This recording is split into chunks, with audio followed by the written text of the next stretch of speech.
I'm here with Mark Nelson of Rio Grande, and we're talking about going from jewelry maker to jewelry designer, and really taking one step up as far as designing. And one of the things is actually marking your work, making great stamps and things like that. And you're going to show us how to do all this great things. Exactly.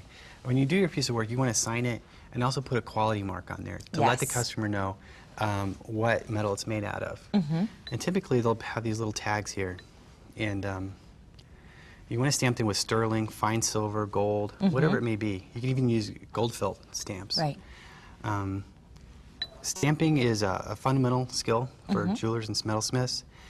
And what you want to start with is always stamp on a steel block that's hardened. Okay. The surface needs to be polished or highly sanded. If it's not, you're just going to imprint any kind of defect on the other side. Into the other side. Yeah, that makes sense. So you're just going to make more work for yourself. Clean surface. Right. And you're going to start off with a stamp, and then you need a hammer. And you want to choose a hammer that's right for you. This is a chasing hammer. It has a large flat side, which makes it pretty easy to hit the small stamp. Yes. One bad thing about it is that it's pretty light, and it tends to bounce. You don't always get a good, clean stamp. This is a specially made stamping hammer. Wow. Has a softer head. You can see all the dings in it from previous use. I was going to say. And what that does is it bites into the stamp. So if you miss it just by a little bit, you'll still get a good stamp. Okay. Okay. Another good way to go is a large brass head hammer. There's a lot of weight so that you can get it in one stamp. It's also soft. Okay. So it's going to bite into the head and not damage your stamps. Okay. Stamps can be hard to make and hard to come by. My favorite is this one. It's the right weight. I can tell you use that one a lot. What you want to do is go ahead and line up your stamp, your tag. Make sure that your stamp is in the right position. So it's going to read left to right. Right. And that looks like good. And when you put it down, I put my pinky down first, and then I hold it with my thumb. Okay? And you want to kind of rock it back and forth to make sure you're getting it all the way straight across. And you got to do it in one shot. Okay. Okay? There you are. There it is. Now if you want to see it, a lot of times what you can do is oxidize it. You can see how quickly that turns black. Rinse.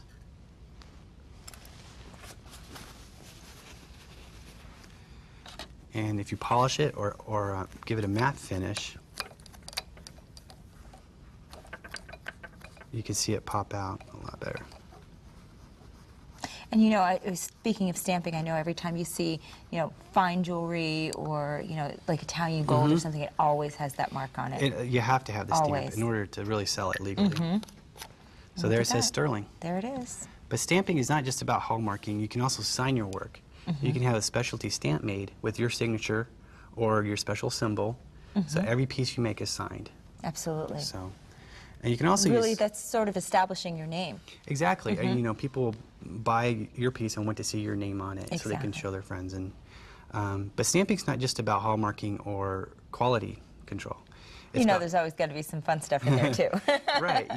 One of the great things and fun things to do is actually stamp words in there. And you can get some letter stamps and number stamps and write sentences, or you can do just simple words. Okay. And that's a huge, huge trend right now. Oh, it is. Huge. Yeah. This one does take practice. Stamping in general takes practice.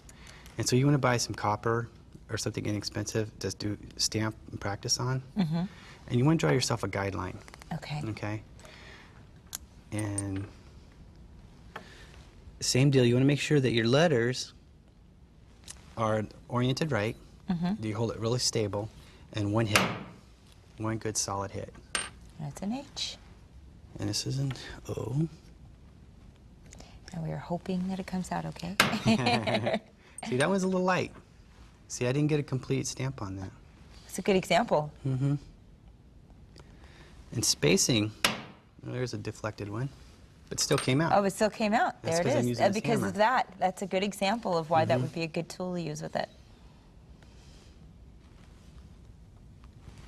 Okay. There you go. There it is. Hope. Hope. I hope I stamped that right. Yes, you did. But and I know that you can not only use it on this, but there's so many, like you were saying, so many other materials that you could use. I'm going to turn around so everyone could actually see. There it is. Perfectly done. And then does that mark, could you just get that out? You know, Yeah, obviously, you can take just that out with alcohol, or you can take a polishing thing and take it right off. And That's just why I like used ink, and so I can get rid of it very easily. so you can get rid of it. So that's a great thing. And of course, there's all different shapes and sizes you can use. Let's take a look at some of the pieces also that you brought with you. Okay. It shows different examples of that. Like the Cocopelli bolo, the entire border around it was done with a wave stamp. Wow. And just connected It's almost each like a time. Greek key design. Exactly. Yeah. The background behind the Cocopelli, all done with a stamp, textured. Beautiful. The Cocopelli itself, the detail was done stamping. And of course, that gorgeous carnelian. Love that. Right. There again, the lines were done with a stamping technique, and the background around the top. So it's just another way, like we said, of taking your craft, your jewelry making onto another level. Onto another level, Which is perfect. yeah. Thanks so much, Mark. Thank you. That was great. We'll be right back.